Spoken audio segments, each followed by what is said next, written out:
presented by SK Sharma.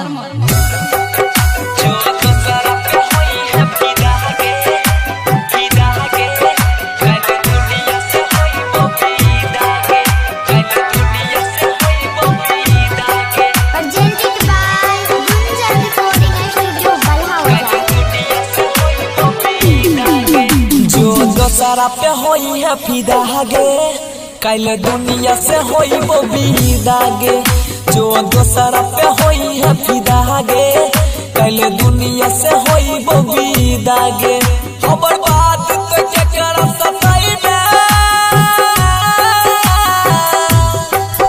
खबर बात तो के कर सताई में खबर सच होई के जुदा गे जो दोसरा पे होई है फिदा गे कल दुनिया से होई वो विदा गे जो दोसरा पे होई है फिदा गे हमें दुनिया से होई वो विदा गे डीजे सुमित सतीश रैमा जो दोसरा पे होई है फिदा गे कल दुनिया से होई वो विदा गे सोचत होई मैं करत होई मैं लोरा बाबा हाई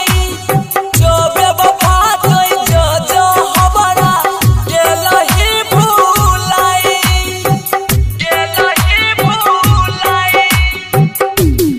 सोचत होई मैं करत होई मैं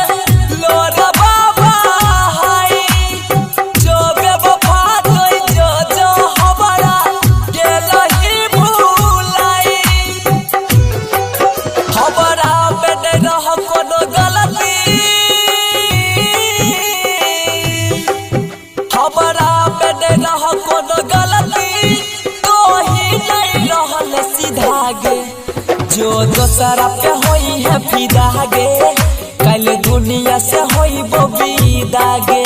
जो दोसरा पे होई है फिदा गे हमें दुनिया से होई वो विदा गे डीजे सुमित सतीश रैमा